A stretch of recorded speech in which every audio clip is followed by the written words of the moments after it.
Premier livre de Néphi, chapitre 2. Car voici, il arriva que le Seigneur parla à mon père, oui, en songe, et il lui dit, Béni es-tu, Léhi, à cause de ce que tu as fait, et parce que tu as été fidèle et que tu as annoncé à ce peuple les choses que je t'ai commandées. Voici, il cherche à t'ôter la vie. Et il arriva que le Seigneur commanda à mon père, en songe, de prendre sa famille et de partir dans le désert. Et il arriva qu'il fut obéissant à la parole du Seigneur. C'est pourquoi il fit ce que le Seigneur lui commandait. Et il arriva qu'il partit dans le désert.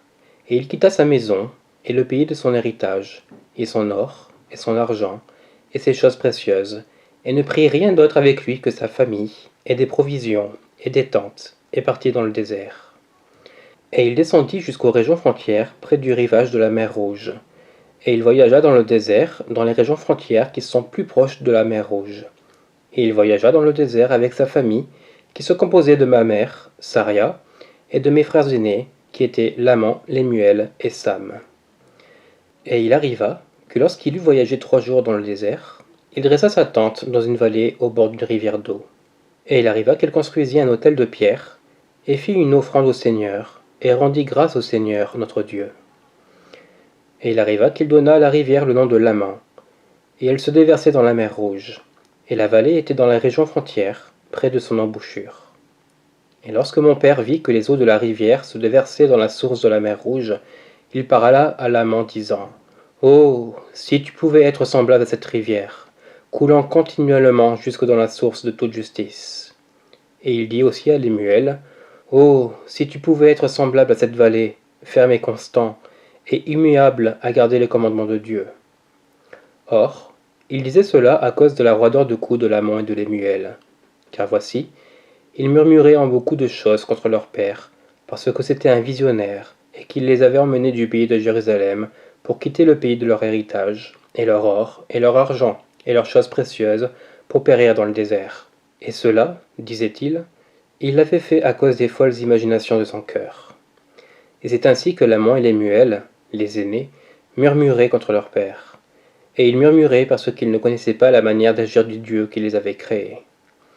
Ils ne croyaient pas non plus que Jérusalem, cette grande ville, pouvait être détruite, selon les paroles des prophètes. Et ils étaient semblables aux Juifs qui étaient à Jérusalem, qui cherchaient à ôter la vie à mon père. Et il arriva que mon père leur parla avec puissance dans la vallée de Lémuel, étant rempli de l'esprit, jusqu'à ce que leur corps trembla devant lui. Et il les confondit de sorte qu'ils n'osèrent plus s'exprimer contre lui. C'est pourquoi ils firent ce qu'il leur commandait. Et mon père demeurait sous une tente. Et il arriva que moi, Néphi, étant extrêmement jeune, étant néanmoins d'une haute stature, et ayant aussi le grand désir de connaître les mystères de Dieu, c'est pourquoi je criai au Seigneur.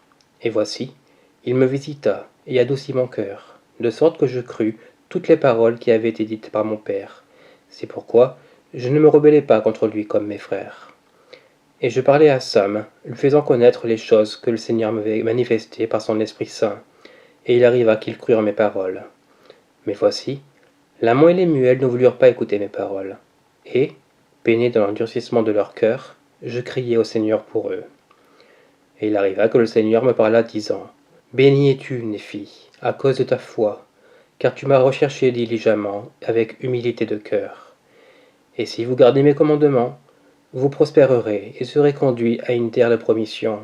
Oui, une terre que j'ai préparée pour vous. Oui, une terre préférable à toutes les autres terres. Et si tes frères se rebellent contre toi, ils seront retranchés de la présence du Seigneur.